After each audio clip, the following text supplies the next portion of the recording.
यहाँ पर पहली चीज़ कि आप कह रहे हैं कि बाज़ार को थोड़ा-सा करेक्शन लेना चाहिए, थोड़ा-सा ठंडा पड़ना चाहिए।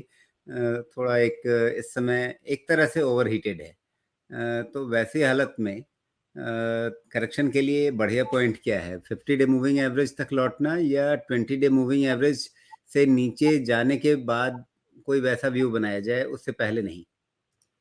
ये पहली चीज तो चूंकि मोमेंटम इंटैक्ट है मार्केट का, तो 18,100 के क्लोज के पहले मैं कोई करेक्शन का व्यू नहीं बना रहा हूँ। जी, कॉशन 2-3 दिन में आपका 20 डे मूविंग एवरेज भी उसके ऊपर आ जाएगा। हाँ, वो आए, लेकिन अभी का जो मुझे पोजीशनिंग मेरे आउटपुट में है वो ये है कि 18,100 और 18,500 ये रेंज बिल्कुल क्लियर है। ये रेंज जब तक ब्रीच नहीं होता है क्लोजिंग बेसिस पे, मैं कोई फ्रेश व्यू लेने को अभी रेडी नहीं हूँ। गिवन दिस और given the F and expiry week, monthly expiry आ जाएगा अगले महीना, ये अगले हफ्ता में, तो most likely either side breakout तो होना चाहिए। और जो सिचुएशन है मार्केट लॉन्ग हेवी है, तो मुझे लग तो रहा है कि एक डाउनसाइड ही आना चाहिए। ऊपर से डाउ जोन्स ने 2 दिन से ट्रिगर दिया हुआ है माइल्ड करेक्शन का। एस&पी 500 ने नहीं दिया है, नैस्डैक ने नहीं दिया है, लेकिन डाउ जोन्स ने माइल्ड करेक्शन का ट्रिगर दिया हुआ है। तो वहाँ पे भी हो सकता है कि एक एस&पी 500 और डाउ जोन्स के बीच में एक कैचअप जो रह गया था, जो कि डाउ जोन्स ज़्यादा बढ़ चुका है और एस&पी 500 उसके अगेंस्ट क्लोज़र टू 200 डीए में गया है, पूरा कैप्चर नहीं हो पाया है। हो सकता है वो कैचअप रैली, वो जो जो डिविएशंस थे वो फिल करने के का टाइम आ गया है, ऐसा देख के लगता है। तो अगर डाउ जोन्स भी थोड़ा बहुत करेक्ट होता है, 34,000 के पहले डाउ जोन्स में अब राइज़ नहीं आएगी। 34,000 के ऊपर क्लोज़ लेने पे ही राइज़ आएगी। अदरवाइज़ चांसेस हैं कि डाउ जोन्स भी 32,000 की तरफ बढ़ेगा। जी, तो तो अभी पोज़ीशन निफ्टी के लिए क्या हम ये थोड़ा सेफ बेट मान सकते हैं कि थोड़ा करेक्शन आएगा भी तो 50 डे मूविंग एवरेज के नीचे बहुत नहीं जाएगा, तो निवेशक उस चीज़ के लिए तैयार रहें कि अगर closer to 50 day moving average, मैं जो नए दर्शक हैं उनको बता दूं, पुराने दर्शक तो अब समझने लगे होंगे कि इस चार्ट में जो हरी रेखा आपको दिख रही है वो है 20 डे मूविंग एवरेज, 20 दिनों का मूविंग एवरेज, और जो बैगनी रेखा, पर्पल रेखा दिख रही है वो है 50 दिनों का मूविंग एवरेज। उसके नीचे लाल रेखा जो है वो 200 दिनों का मूविंग एवरेज है। तो क्या शोमेश आप ये कहेंगे कि अभी फिलहाल अगर करेक्शन कोई आता भी है, जिसको आप रनिंग करेक्शन कह रहे हैं कि मतलब बाजार चला है, उसके बीच में थोड़ा सा उसमें सुधार होना चाहिए, तो उसके लिए वो शायद 50 डे मूविंग एवरेज उसके ज़्यादा नीचे न जाए? देख के तो अभी तक यही लगता है। जो 50 day moving average closer to 17,700 है, जी, प्लस थोड़ा सा माइनस 100। धीरे धीरे ऊपर चढ़ रहा है, तो अभी 17,665 पर है।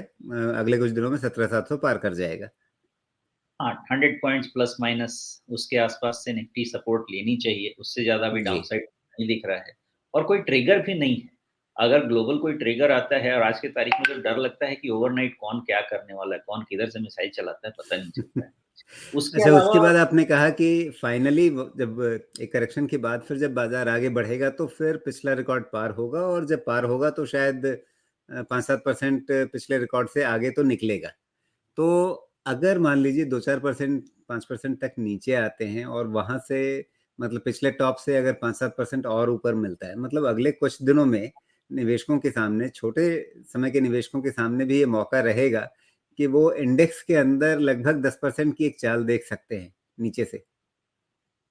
बिल्कुल देख सकते हैं, देखना भी चाहिए। और सबसे ज़रूरी बात ये जानना है कि हमारे लिए एक्यूमुलेशन का रेंज होगा स्टार्टिंग फ्रॉम 50 डीएमए, जो कि 17,700 पे है, वहाँ से एक्यूमुलेशन स्टार्ट करने का रेंज है। और अगर नीचे जाता भी है, तो ये बात तो हमने पहले डिस्कस कर लिया है कि हायर लो बना हुआ है निफ्टी में 16,000। मैं फिर नंबर भूल जाता हूँ, इसलिए देख लेता हूँ। 16,700 के पास हमारा हायर लो बना हुआ है, 15,200 एंड 16,700। ये स्ट्रक्चर वैलिड है।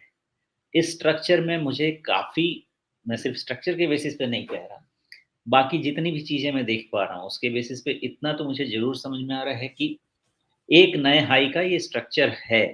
अब इसमें बहुत सारी चीज़ें देखनी पड़ेंगी। 16,700 17,600 700 ये ऐसा रेंज है। यहाँ पे आके ये स्ट्रक्चर चैलेंज हो सकता है। मतलब मैं हमेशा जो समझाता हूँ, पहले वार्निंग और फिर कन्फर्मेशन। तो वार्निंग हमारा 17,500 के 600 के आसपास ही है। अगर ये रिट्रेसमेंट एनालिसिस की जाएगी तो फिर 17,400 तक भी हमें अपने होप ओपन रखने पड़ेंगे, लेकिन स्ट्रेंथ ऑफ ट्रेंड 17,700 600 तक मेंटेन्ड है, मोमेंटम ट्रेंड मेंटेन्ड है। तो वहाँ पे जाके अगर निफ्टी सपोर्ट लेता है प्लस माइनस फ्यू पॉइंट्स और फिर वहाँ से रिवर्सल होता है, ये बहुत हेल्दी है मार्केट के लिए। एक फायरी रैली हमें इन बिटवीन दिसंबर जनवरी देखने को मिलेगी, और वो रैली ऐसा होगा मेरे हिसाब से कि उस रैली में हमारा स्मॉल कैप भी रेडी होगा पार्टिसिपेट करने के लिए। तो ये सारे अभी मैं हाँ, अपने एनालिसिस के बेसिस पे जो एजम्पशन फॉर्म कर रहा हूँ उसमें मैं चल रहा हूँ। बट ऑफ कोर्स आजकल का डेटा जो है बहुत डायनामिक होता है और उसको हमेशा बेक इन करते रहना पड़ता है। मेनली मैं यही जान अभी देख पा रहा हूँ कि मुझे फ़रवरी के बाद कॉशियस हो जाना है, उसके पहले हम सबके पास अपॉर्च्युनिटी है, कितना वक़्त बताएगा। जी, हमने एक पॉसिबिलिटी डिस्कस कर ली कि एक करेक्शन आएगा और उसके बाद फिर हमारे सामने मौका रहेगा, लगभग 10% तक की चाल हमें निफ्टी में दिख सकती है। लेकिन दूसरी संभावना कि करेक्शन ज़्यादा न आए, जो 50 डे मूविंग एवरेज है वहाँ तक भी ना जाए, हो सकता है 20 डे मूविंग एवरेज के आसपास सपोर्ट ले ले, जो हमें पिछले 2 दिनों में नरमी दिखी है, या उससे पहले ही कहीं ले ले, और जो आप कह रहे हैं 18,500 पार होगा तो फिर हम अ, ऊपर की ओर रेंज ब्रेकआउट देखेंगे। तो अगर वैसा होता है, मतलब बिना करेक्शन के, बिना किसी अच्छे करेक्शन के, अगर सीधे 18,500 पार हो जाता है, तो फिर उसे आप कैसे रीड करेंगे? फिर वो एक्सटेंशन ऑफ रेंज है। ये जो मार्केट राइज़ हो रहा है, ये रेंज एक्सटेंशन है। देखिए 18,000 का एक ब्रेकआउट पॉइंट बना हुआ है। 18,000 के ऊपर में मेबी 2 टू 400 पॉइंट्स जो हमारा ये चला है, उसके बाद थ्रोबैक होना चाहिए। ऐसा नहीं है कि थ्रोबैक कुछ खराब चीज़ है, वो थ्रोबैक अच्छे के लिए होना चाहिए। देखिए कोई भी अगर दौड़ता है, चलता है, तो उसको लॉन्ग रन में चलने के लिए कहीं रेस्ट लेना चाहिए, कहीं पे थोड़ा रुक के पानी-वानी पीना चाहिए। तो फिर वो लंबे रेस का घोड़ा बनता है। हमारा मार्केट ऐसे क्रैश हो जाएगा, अगर ऐसे चलता रहेगा ना, तो पता भी नहीं चलेगा कब आंधी और तूफ़ान आ जाने वाला है। लेकिन ये थोड़ा-थोड़ा रेस्ट लेके चले, 18,000 का ब्रेकआउट ओके, एग्रीड, कोई डाउट ही नहीं है वहाँ पे। 18,200 300 पे जाके इसको रिटर्न होना चाहिए था। एक्सटेंड हो रहा है थोड़ा-सा, 18,400 500 की तरफ एक्सटेंशन है। एक्सटेंशन में ट्रेड नहीं करते हैं, एक्सटेंशन में वॉच करते हैं अपने मौके का। अब ये एक्सटेंशन अभी खत्म हो जाए, इसका पहला पैरामीटर 18,100 है। मैं 18,000 की भी बात नहीं कर रहा हूँ। 18,100 के नीचे क्लोज़ होगा, ये रेंज एक्सटेंशन जो हो रहा है, उसका कूल ऑफ स्टार्ट होने का बहुत ज़्यादा चांस रहेगा। लेकिन फिर भी जैसा हम बात कर रहे हैं, वो अपना रनिंग करेक्शन है, जो हेल्दी रहेगा। और वो रनिंग करेक्शन 50 डीएमए के बिलो अभी तो मैं असेस नहीं कर रहा हूँ जाके। वहाँ पे जाके बहुत सारी चीज़ों को मुझे रीड करना है। 17,700 600 के पास निफ्टी बैंक 40,500 जी। के पास काफ़ी सारी चीज़ों को रीड करना है, जिसके बाद मैं फिर कोई व्यू वहाँ से लेने वाला हूँ।